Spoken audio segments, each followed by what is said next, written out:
Psycho love. രചന ആശാദേവി. അവതരണം സാലിം കരുളായി. സത്യക്ക് തന്റെ ഹൃദയം പറഞ്ഞു പോകും പോലെ തോന്നി. ആദ്യമായി താൻ അവളെ വേദനിപ്പിച്ചിരിക്കുന്നു. അവളുടെ മുഖത്ത് നിറഞ്ഞ ഭയം അവനെ കാർന്നു നിന്നു.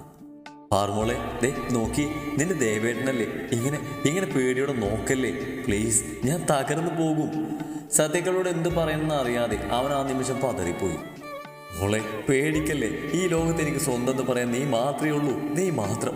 ഇനി ഇതെന്റെ പാറും മറന്നു പോകരുത്. ഞാൻ അറിയാൻ നിന്നെ എങ്ങനെ വേദനിപ്പിച്ച് പോകും. എനിക്ക് എന്നെ തന്നെ ആ നിമിഷം കൺട്രോൾ ചെയ്യാൻ സാധിക്കില്ല. പ്ലീസ് വെറുക്കരുത് എന്നെ. അവളുടെ നെറ്റിയിൽ അമർത്തി ചുംബിച്ചുകൊണ്ട് അവൾ പറഞ്ഞതും ശിവ പൊട്ടിക്കരഞ്ഞു. സത്യയുടെ തല പിടിച്ച് തന്നെ മാറിൽ അമർത്തി. ആ നിമിഷം അവനും കരഞ്ഞു പോയി. ഹൃദയം പൊട്ടി അവനും കരഞ്ഞു. തന്നിൽ നിന്ന് അകന്നു പോകല്ലേ എന്ന് അവൻ അവളോട് പറയാതെ പറഞ്ഞു. അത്രയും നേരം അനുഭവിച്ച ഭയവും വേദനയും അവൾ ആകെ തളർത്തി കളഞ്ഞു. പതിയെ ശിവ ഉറക്കത്തിലേക്ക് വീണതും സത്യ അവളെ തന്റെ നെഞ്ചിൽ നിന്ന് മാറ്റി കിടത്തി. സത്യ അവൾ ഹൃദയം നുറുങ്ങുന്ന വേദനയോടെ നോക്കി. അവന്റെ മിഴികൾ പതിയെ അവളുടെ ഋതുമാറിലേക്ക് സഞ്ചരിച്ചു. അവിടെ ഭംഗിയായി സത്യദേവന് ടാച്ച് ചെയ്തതിലേക്ക് അവൻ വേദനയോടെ നോക്കി. കുഞ്ഞു ചോരത്തുള്ളികൾ ആ കുഞ്ഞു മാറിൽ ഉണങ്ങി പിടിച്ചിരിക്കുന്നത് കണ്ട് സത്യശിവയുടെ നെറ്റിയിൽ അമർത്തി മുത്തി. എന്തിനാ പാറു നീ എന്നിലെ ഭ്രാന്തൻ ഉണർത്തുന്നത്? നിന്റെ ഈ വേദനകൾ അതെല്ലാം എനിക്കാണായിരിക്കുന്നത്. സഹിക്കുന്നില്ലടി, എന്നൊന്ന് മനസ്സിലാക്കു പെണ്ണേ. അവന്റെ കൈകൾ അവൻ അവളുടെ മുടിയിലൂടെ മൃദുലമായി ഓടിച്ചു. ഉറക്കത്തിലും ഇടയ്ക്ക് വേദന കൊണ്ടും സങ്കടം കൊണ്ടും മേങ്ങുന്നവളെ കണ്ട് സത്യ അവളെ തന്നോട് ചേർത്ത് പിടിച്ചു. വാത്സല്യത്തോടെ ആ കുഞ്ഞുമുഖം ചുംബനങ്ങൾ കൊണ്ട് മൂടി. ഒരിക്കലും തന്നിൽ നിന്നൊരു മോചനം അവൾക്ക് കൊടുക്കില്ലെന്ന പോലെ അവനവളെ തന്റെ കൈകളിൽ ഒതുക്കി കിടത്തി. വേദന കൊണ്ട് മുഖം ചുളുക്കുന്നവളെ കണ്ട് അവൻ പതിയെ എഴുന്നേറ്റ് ടാട്ടൂടി ഊതി കൊടുത്തു. അവന്റെ ശ്വാസം കാറ്റായി അവളെ തഴുകിയപ്പോൾ അതുവരെ അവളെ ശല്യപ്പെടുത്തിയ ആ വേദന പോലും ഭീതിയോടെ അവളിൽ നിന്ന് ഓടിയോടിച്ചു. സേതുവിന്റെ തന്നെ തലക്ക് വല്ലാത്ത ഭാരം പോലെ തോന്നി. അവളുടെ ഉള്ളിൽ എവിടെയോ മങ്ങലോടെ തന്നെ ഉപദ്രവിക്കുന്ന ജഗന്റെ മുഖം ഒരു മിന്നായം പോലെ അവളുടെ ഉള്ളിൽ മിന്നിമാഞ്ഞു. അതോടെ അവൾ പൂർണ്ണമായും ബോധം നശിച്ച് ബെഡിലേക്ക് വീണു. ലച്ചു. ശ്യാം സേതുവിന്റെ അടുത്തേക്ക് ആദിയോട് ഓടി വന്നു. പെട്ടെന്ന് അവൾക്ക് എന്ത് സംഭവിച്ചെന്ന് അറിയാതെ അയാൾ ആകെ അസ്വസ്ഥനായി. പൾസൊക്കെ നോക്കി അവർക്ക് കുഴപ്പമൊന്നുമില്ലെന്ന് അയാൾ ഉറപ്പുവരുത്തി. അടികൊണ്ട് വീങ്ങി അവിടെ കവൾ കണ്ട് അയാൾക്ക് വല്ലാത്ത കുറ്റബോധം തോന്നി. സോറി ലച്ചു, വേദനിപ്പിക്കണമെന്ന് കരുതിയല്ല, ആ സമയം പറ്റിപ്പോയി, എന്നോട് ക്ഷമിക്കു പെണ്ണേ. സേതുവിന്റെ നെറ്റിയിൽ അയാൾ അമർത്തി ചുംബിച്ചു. വിട്, ഞാനല്ല, എന്നൊന്നും ചെയ്യല്ലേ, ഞാനല്ല. ആ സേതു ബോധാവസ്ഥയിൽ കിടന്ന് പുലമ്പി. ഏയ് റിലാക്സ്, ശ്യാം അവർ ആശ്വസിച്ചു. ഞാനല്ല. അപ്പോഴും അവൾ പുലമ്പി. ഓക്കെ, സേതു അല്ല, റിലാക്സ്. ശ്യാം അവരെ തന്നാൽ കഴിയുമെന്നും ആശ്വസിപ്പിച്ചു. പതിയെ സേതുവിന്റെ പുലമ്പലുകൾ അവസാനിപ്പിച്ചു. അവർക്ക് കുഴപ്പമൊന്നുമില്ലെന്ന് തോന്നിയതും പിന്നീട് അവരെ ശല്യം ചെയ്യാതെ അയാൾ അവിടെയുള്ള കസേരയിൽ ചാരിയിരുന്നു. അവരെ തന്നെ നോക്കിയിരുന്ന് അയാളും പതിയെ മയങ്ങിപ്പോയി. ഇരുട്ടുമുറിയിൽ അവൻ പകയോടിരുന്നു. സ്റ്റീഫൻ കൊണ്ടുകൊടുത്ത ഭക്ഷണപ്പൊതി അവൻ തൊട്ടുപോലും നോക്കിയില്ല. കൂടുതൽ വിളച്ചിലിറക്കിയ പൊന്നു മോനെ, പിന്നീട് നീ കിടന്ന് കെഞ്ചിയാ പോലും നിനക്കൊരു തുള്ളി വെള്ളം പോലും കിട്ടാത്ത അവസ്ഥ വരും. അതുകൊണ്ട് തന്നതെടുത്ത് വിഴുങ്ങിയിട്ട് ആ മൂലക്കെങ്ങാനും ചുരുണ്ട് കൂടാൻ നോക്ക്. ആദ്യയെ നോക്കി സ്റ്റീഫൻ പൂച്ചത്തോടെ പറഞ്ഞു. എന്റെ പരിക്ക നീയാരുടെ പുന്നാര മോനെ, നിനക്കൊക്കെ ഞാനൊരു അവസരം തരാം. എന്റെ പെണ്ണിന് എനിക്ക് തന്നിട്ട് ഈ നാട്ടിൽ നിന്ന് തന്നെ ഓടിപ്പോക്കോ, ഇല്ലെങ്കിൽ ചിലപ്പോ സാറന്മാരുടെ തുപ്പാക്കിയൊന്നും പോരാതെ വരും. അമർഷത്തോടെ തനിക്ക് നേരെ ചീറുന്നവനെ കണ്ട് സ്റ്റീവൻ ശരിക്കും അവനോട് സഹതാപമാണ് തോന്നിയത്. എടാ, നീ ഭാഗ്യവാനാ. കിരണിന് പകരം നീ സത്യദേവിന്റെ ശത്രുവായെന്നെങ്കിൽ ഈ നിമിഷം നീ സ്വർഗവും നരകവും ഒരുമിച്ച് കണ്ടേനെ. ഇതിപ്പം നിന്നെ കിരൺ സാറിന് വേണ്ടി ഒഴിഞ്ഞു മാറ്റി വെച്ചിരിക്കുക. ആ ഒരു കാരണം കൊണ്ട് മാത്രം നീ അഹങ്കരിക്കരുത്. സ്റ്റീഫന്റെ വാക്കുകൾ ആദ്യം നന്നായി തന്നെ ചൊടിപ്പിച്ചു. പിന്നെ നിന്റെ സാറെന്നെങ്ങും വന്ന് മോലത്തും. പുച്ഛത്തോട് ആദ്യം ചെറിയ കൂട്ടി. അതിന് സ്റ്റീഫൻ അവനെ നോക്കി പുച്ഛിച്ച് ചിരിച്ചിട്ട് അവിടെ നിന്ന് ഇറങ്ങിപ്പോയി. ആരൊക്കെ വന്നാലും പോയാലും നീ എന്റേതാണ് അഞ്ജു. ഈ ആദർശിന്റെ പെണ്ണാണ് നീ. ശരീരം കൊണ്ട് നിന്നെ ഞാൻ സ്വന്തമാക്കിയില്ലേ. ഇനി നിനക്കൊരിക്കലും എന്നെ തള്ളിപ്പറയാൻ സാധിക്കില്ല. ഞാൻ തന്നെ ഇവിടെ വിജയിക്കും. എല്ലാം നേടിയെടുത്തവനെ പോലെ അവൻ അഹങ്കാരത്തോടെ ഞൊടിഞ്ഞു. ആ നിമിഷം അവൻ അറിഞ്ഞിരുന്നില്ല താൻ വെട്ടിപ്പിടിച്ചെന്ന് അഹങ്കരിക്കുന്നവളെ ഇനി ഒരിക്കലും ഒരു നോക്ക് കാണാൻ പോലും തനിക്ക് സാധിക്കില്ലെന്ന്. ചെകുത്താന്റെ കൈപ്പിടിയിൽ താൻ അകപ്പെട്ട് കഴിഞ്ഞു എന്നറിയാതെ അവൻ ആ നിമിഷം മനസ്സുകൊണ്ട് അഹങ്കരിച്ചു. തന്റെ ശരീരത്തിൽ അറിയുന്ന അമിത ചൂട് കാരണം സത്യപതിയെ മിഴികൾ തുറന്നു. ഒരേ പുതുപ്പിനുള്ളിൽ പൂർണ്ണ നഗ്നായി കിടക്കുകയാണ് അവൾ. ശിവയുടെ ശരീരത്തിൽ നിന്നും അമിക്കുന്ന ചൂട് തന്റെ ശരീരത്തിൽ അറിഞ്ഞതും അവൻ പതിയെ എഴുന്നേറ്റ് ലൈറ്റിട്ടു. മുഖം മുഴുവൻ ചുവന്ന് വീങ്ങി ശിവയാകെ കോലം കെട്ടിരുന്നു. സത്യാലമാരിൽ നിന്നും ഒരു ഷോർട്സ് എടുത്തിട്ടുകൊണ്ട് അവൻ ശിവക്ക് അടുത്തേക്ക് ചെന്നു. അവളുടെ നിധിയിൽ അവൻ പതിയൊന്ന് തലോടി. അവൾക്ക് പനി പിടിച്ചെന്ന് മനസ്സിലായതും സത്യക്കാകെ പരവേശായി. പാറു, അവനവളെ പതിയെ തട്ടി വിളിച്ചു. അവളിൽ നിന്നും ഉത്തരം കിട്ടാതെ വന്നതും സത്യയിൽ വല്ലാത്ത പേടി നിറഞ്ഞു. അവന്റെ മിഴികൾ പെട്ടെന്നാണ് ബ്ലാങ്കറ്റ് തെന്നിമാറി കിടക്കുന്ന അവളുടെ ഇടനെഞ്ചിലേക്ക് പതിഞ്ഞത്. ചുവന്ന് തടിച്ച് താൻ കുത്തിയിട്ട് സത്യദേവ് എന്ന പേര് കണ്ടതും സത്യയുടെ മനസ്സ് പിടഞ്ഞു പോയി.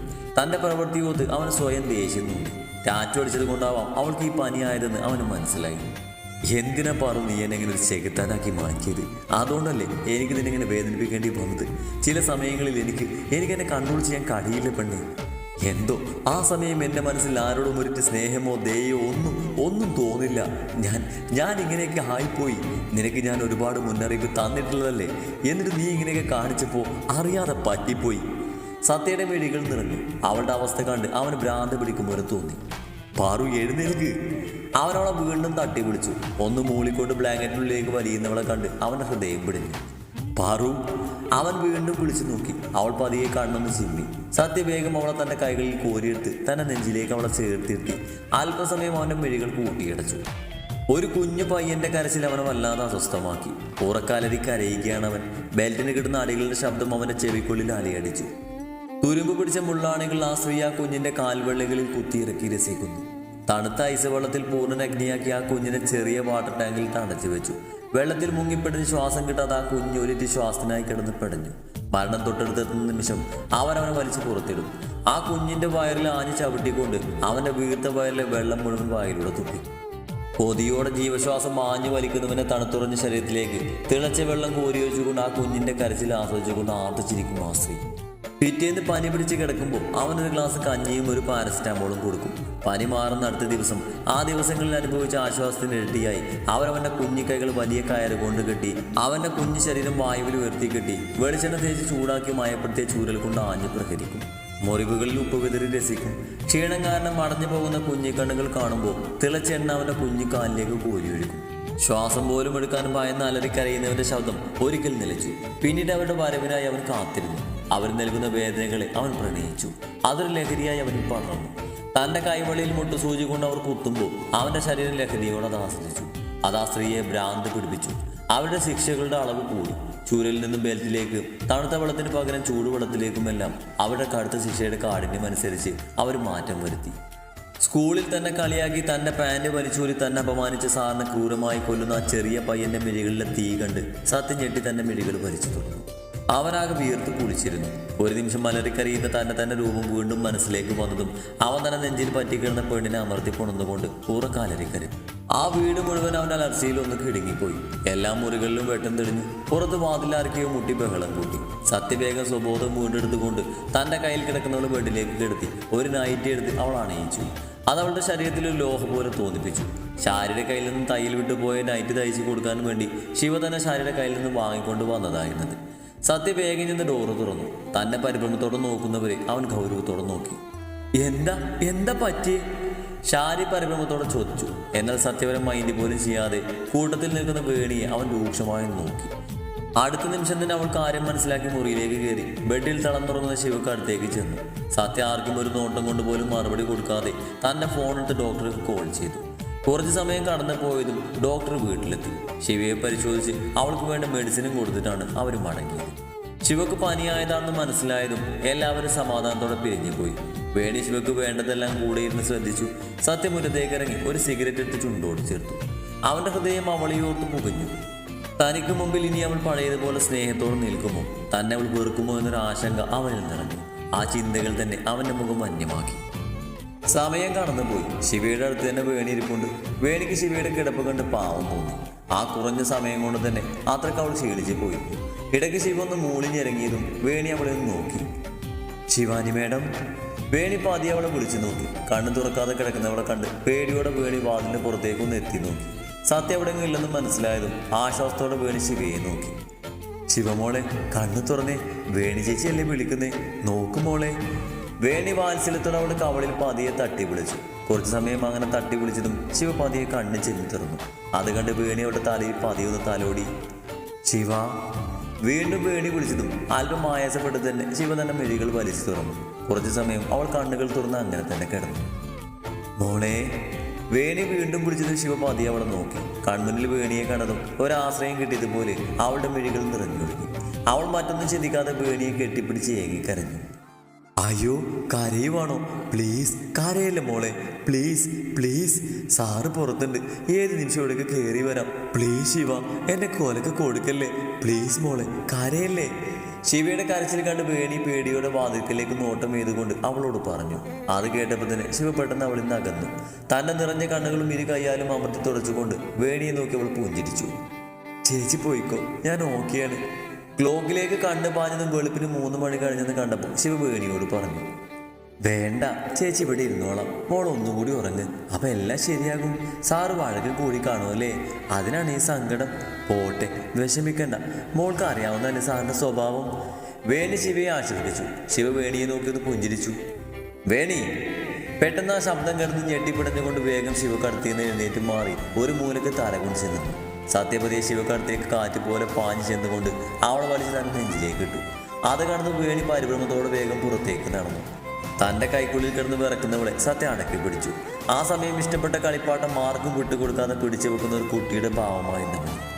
പാറു, ഇങ്ങനെ പേടിക്കല്ലേ, നിന്റെ ദേവേട്ടനല്ലേ, എനിക്ക് പറ്റാത്തോണ്ടാ. മിഴികൾ നിറച്ചുകൊണ്ട് സത്യ പറഞ്ഞതും ശിവ നീങ്ങി. അവളുടെ കണ്ണീർ അവനെ നെഞ്ചിനെ നനയിച്ചു. ശിവ അവനെ നെഞ്ചിൽ നിന്നും മുഖം മാറ്റി അവനെ നോക്കി. സത്യയുടെ നിറഞ്ഞ മിഴികൾ കണ്ടപ്പോൾ അവൾക്ക് അവനോട് എന്ത് പറയണമെന്ന് കൂടി മനസ്സിലായില്ല. പാറു, എന്നോട് ദേഷ്യമാണോ? ഞാൻ നിന്നോട് പറഞ്ഞിട്ടില്ലല്ലേ എനിക്ക് മേലെ മറ്റാരെയും ഈ മനസ്സിൽ നിറയ്ക്കരുതെന്ന്. നീ എന്നേക്കാൾ മറ്റൊരാളെ സ്നേഹിക്കുന്നുവെന്ന് എനിക്ക് തോന്നുന്ന നിമിഷം എനിക്ക് വല്ലാതെ ഭ്രാന്ത് പിടിക്കും. ആ സമയം ഞാൻ അറിയാതെ നിന്നെ ഇങ്ങനെ വേദനിപ്പിച്ച് പോകും. സ്വന്തം തലമുടിയിൽ അമർത്തി പിടിച്ച് വലിച്ചുകൊണ്ട് പറയുന്നവനെ ശിവ സങ്കടത്തോടെ നോക്കി. പ്ലീസ് പാറു, നീ എന്നെ മാത്രം സ്നേഹിച്ചാൽ മതി. നമുക്ക് നമ്മൾ മാത്രം മതി. ഇനിയെങ്കിലും നീ എന്നൊന്ന് മനസ്സിലാക്കി. നിനക്ക് വേണ്ടി പലപ്പോഴും ഞാൻ എൻ്റെ ഫീലിങ്സ് കൺട്രോൾ ചെയ്യാൻ ശ്രമിക്കാറുണ്ട്. പക്ഷെ ചില സമയം അതെൻ്റെ കൈവിട്ട് പോകും. സത്യ പറയുന്നതൊക്കെ കേട്ടുകൊണ്ട് അവൾ അനങ്ങാതെ നിറഞ്ഞൊഴുകുന്ന മിഴികളുമായി നിർവികാരതയോടെ ഇരുന്നു. അവളുടെ ആ ഭാവം സത്യയെ ഭ്രാന്ത് പിടിപ്പിച്ചു. പാറു പ്ലീസ്. ദയനീയമായി സത്യ പറഞ്ഞതും അവൾ അവനൊന്ന് നോക്കി. സങ്കടം സഹിക്കാനായില്ല അവൾക്ക്. നെഞ്ചിലെ നീരിൽ കൂടിയായതും അവൾ അവൻ്റെ മുഖത്തേക്ക് നോക്കി വിരുമ്പിക്കരഞ്ഞു. ആ കണ്ണുനീർ കാണാനുള്ള മനഃശക്തി സത്യക്ക് ആ നിമിഷം ഉണ്ടായിരുന്നില്ല. അവൻ്റെ മിഴികളും നിറഞ്ഞൊഴുകി. തന്നിലെ അവളോടുള്ള അടങ്ങാതെ ഭ്രാന്ത് പോലും അറിയാതെയെങ്കിലും പലപ്പോഴും താൻ അവൾ വേദനിപ്പിച്ചു പോകുന്നു. അവൻ ശിവയെ തൻ്റെ മാറോട് ചേർത്തുകൊണ്ട് അവളുടെ തലയിൽ ചുണ്ടു ചേർത്തു. അവളൊന്നും മിണ്ടിയില്ല, അവനെ എതിർത്തതുമില്ല.